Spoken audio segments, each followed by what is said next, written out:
ben, il y aller, hein. Tout s'est passé. Par exemple, la petite histoire avec mon mari, un truc qui est très amusant. Ça, c'était très amusant, parce que là, ils ont fait fort. Et puis, on se connaissait depuis 2 ans, et j'étais dans la... Bon, j'ai pas osé lui dire que je parlais à mes guides. Ah, c'est bon. Et puis, donc il était en week-end à la maison. Au début, moi, je suis un petit couple, là, j'aime bien le libre, hein, mais donc on a mis 3 ans pour s'installer ensemble. Donc il venait le week-end.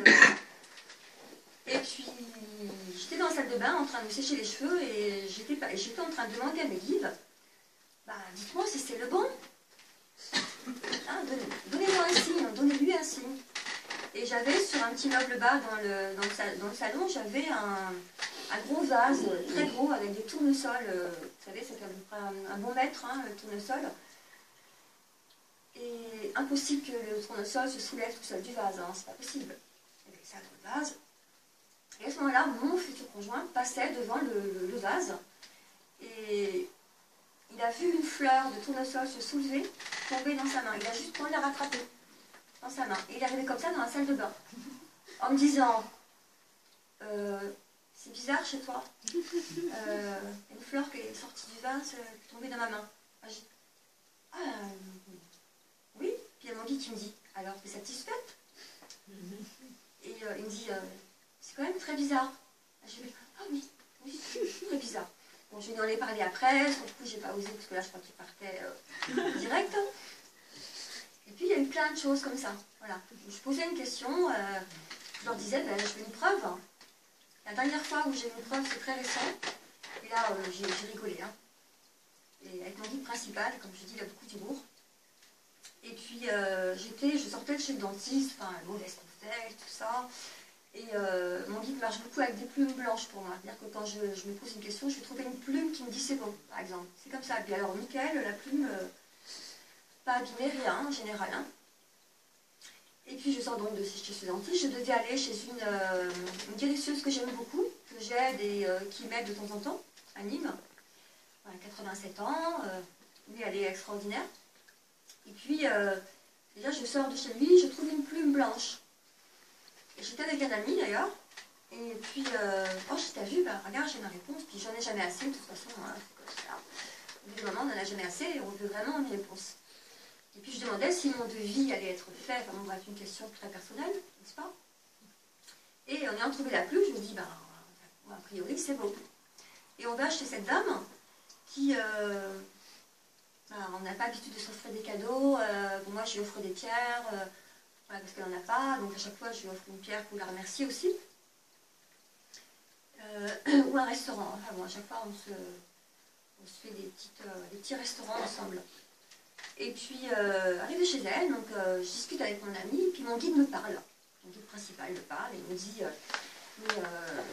mais ne t'inquiète pas, mais tu as trouvé la plume. Et je dis oui, mais ça ne me suffit pas. Mentalement, je lui dis mais ça ne me suffit pas, je ne peux rien dire, la plume. On peut trouver une plume dans la rue, quoi. Et puis il me dit est-ce que tu veux que je t'éclaire? Alors je lui dis ben, éclaire-moi.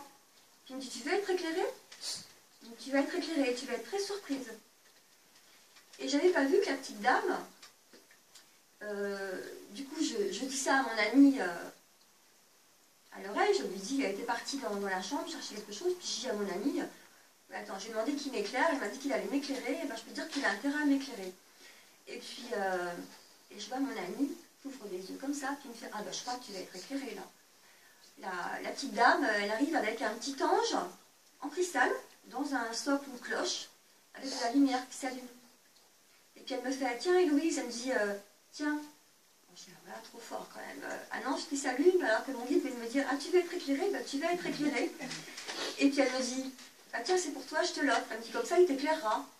Ah bah je dis ça, d'accord, ok. Donc du coup je suis partie avec mon ange qui s'allume. Voilà, c'est plein de petites choses comme ça que je vis, que tout le monde peut vivre. Hein. Bon, ça dépend des guides que vous avez. Les miens, ils savent que je suis très chiante, hein, je peux dire. Hein. C'est chiant. Tout est symbolique, tout est synchronicité. Les synchronicités vont être données, vous allez vivre des synchronicités qui vont vous parler. Voilà, donc ça peut être n'importe quelle synchronicité. Vous ouvrez une porte, moi je marche beaucoup avec les panneaux publicitaires. J'ai des réponses. Ça va être un oui, voilà, bah, les nuages aussi, voilà, vous avez des nuages. Par exemple, je veux une réponse, je veux un grand panneau publicitaire, oui. Comme je ne suis pas sûre de ce que j'ai vu, eh ben, on met un deuxième. Voilà. Si je ne suis pas sûre qu'on parle de moi, par exemple, une fois je monte dans un train, je posais une question, etc. Je n'étais pas sûre que ce soit pour moi. Et il y a une personne qui a décroché son téléphone à côté de moi, on l'appelait, elle a dit oui, Héloïse, écoute, je te dis que c'est bon, c'est pour toi. Là, quand même, et j'étais à côté. Et après, son téléphone a coupé. C'est, voilà, il n'y a que des synchronicités avec eux, tout le temps. Et alors, avec les pierres, bah, c'est pareil. Il y a beaucoup de synchronicité aussi avec les pierres aussi, c'est des coquilles. Donc elles vous font aussi des beaux cadeaux, des belles surprises. Il y a, par exemple, vous allez trouver, il y a une personne qui va vous ramener une pierre, vous l'offrir, ou vous allez tomber même sur un galet dans la rue, qui va activer quelque chose. Alors au départ, quand on n'entend pas, donc dans le cas, on les ressent les pierres. Tout le monde les ressent les pierres. C'est une capacité qui est tout à fait humaine. Donc tout le monde a un ressenti avec les pierres. Du chaud, du froid, je la sens pas, c'est là, comme quand on rentre dans une maison où c'est chargé. Par exemple, tout à l'heure, je suis rentrée ici, je fais waouh, super énergie, c'est très fort aussi. Quand vous rentrez dans une pièce, parfois vous dites, je ne sens pas, j'ai pas envie d'aller plus loin. Une personne que vous croisez, oh, je la sens pas, c'est là, je sais pas pourquoi. Ah non, on n'est pas bien. Avec les pierres, c'est pareil, le ressenti est le même. Et quand on les entend, de toute façon, chaque personne qui est destinée à entendre les pierres, sachez qu'elle les entend, je ne suis pas la seule. Pour l'instant, je suis la seule à faire de la lithoconnexion. Alors, la lithoconnexion, c'est, chaque pierre étant unique, chaque pierre va avoir ses propres missions de vie. C'est-à-dire le travail, l'argent, l'argent, vous n'avez pas encore rencontré beaucoup, le travail, le changement de travail, le divorce, pour pouvoir après aller ailleurs. Voilà. Chaque pierre a des capacités, des missions de vie sur des événements de vie, ce que j'appelle domaine de vie. Pierre de soin, elles le font automatiquement, c'est leur base. D'accord? Voilà. C'est vrai qu'au départ, quand j'ai fait la lithoconnexion, déjà au départ, je n'avais pas de nom. Je pensais que je faisais... moi, je m'amusais au départ, hein, donc je ne pensais même pas écrire un livre, ni l'ampleur que ça allait prendre, ni dans ma vie, ni dans celle des autres. Alors, effectivement, ça a d'abord pris de l'ampleur dans la vie des autres, de ce que je leur apportais, avant de le vivre moi. Ce sont les gens, en fait, c'est pas moi qui ai cru la première, ce sont les gens qui ont cru pour moi, et qui sont venus me le dire au fur et à mesure. Donc, quand je vous dis que je fais assez d'études, s'il n'y avait que moi, j'en serais pas là aujourd'hui. Parce que bon, il a fallu beaucoup de personnes qui reviennent me dire tout ce que la pierre a dit, elle a fait, tout ce que nanana, au bout de 2 jours, au bout de 48 heures, il y avait qui me recherchaient, qui revenaient me voir un an après, j'ai eu beaucoup de témoignages avant de me lancer. Et puis après, il y a eu une rencontre avec elle. Et là, depuis c'est fini, quoi. J'y crois. J'y crois parce que je vis des moments extraordinaires aussi. Avec, autant qu'avec les guides. C'est aussi puissant, c'est aussi fort. C'est-à-dire que ce que la pierre va vous dire, ce qu'elle va vous faire ressentir, bah, vous pouvez être sûr que c'est bon à 200%. Parce que la pierre, déjà, c'est pas nous qui choisissons la pierre. C'est un peu des deux, mais c'est surtout la pierre qui vous choisit. Parce que c'est le bon moment qu'elle soit dans votre vie. Bon. Si vous la voyez un an avant, elle ne choisira pas. Puisqu'en ce moment, vous allez vivre un nouveau départ, par exemple, je prends un exemple typique, on va vivre un nouveau départ. Bon, moi, ça a été l'écriture, hein, quand je l'ai rencontré. Je l'ai rencontré, j'avais commencé à écrire déjà, hein, mais elle arrivait au moment...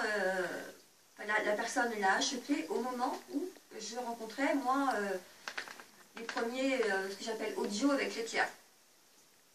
C'est là où elle arrivait dans les mains de la personne qui l'avait.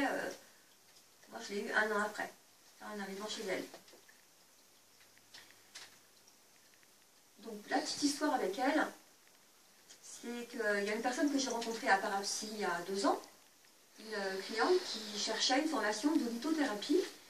Et puis, moi, sur mon stand, j'avais marqué lithoconnexion. Et elle arrivait là, et elle dit, c'est elle que je cherche.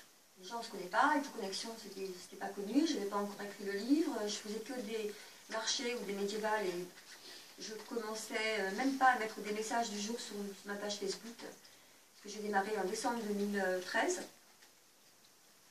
2013, c'est ça, décembre 2013, à mettre les messages du jour, collectif. Donc j'étais même pas là. Et bon, elle est revenue faire des séances d'autoconnexion le lendemain avec 4 grosses pierres, donc sur une séance. Et puis, on est tombé là dans les bras l'une de l'autre, on a pleuré, on s'est rendu compte qu'on avait vraiment... moi, je rencontrais une enfant des pierres, comme je les appelle, celles qui peuvent les entendre et qui ont vraiment du potentiel pour communiquer avec les pierres. Et c'était très fort. Et puis, elle m'a dit, écoute, je te prête mon appartement pour faire un atelier sur Paris. Donc, d'une part, elle voulait le faire aussi, venir, et puis bon, j'avais beaucoup de demandes après à Paraxy. Et puis en arrivant chez elle, je suis arrivée donc sur Paris, mon train est arrivé à 22 h à Paris, le mercredi d'avant, et je suis arrivée chez elle le samedi. Et en fait, pendant 48 heures, je vais faire court, en 48 heures, dès que je suis rentrée, je n'ai vu qu'elle, alors qu'elle avait des sphères de 14-15 kilos, j'ai vu qu'elle. Et dès que je suis rentrée, elle m'a parlé, et elle m'a dit, je suis ta pierre, je suis ton girkou. Alors, qu'est-ce que c'est qu'un girkou? C'est une pierre qui a toute ta connaissance, toutes tes vies, tout ce que tu as fait. Voilà, qui veut te dévoiler toutes tes vies, toute ta connaissance. Voilà.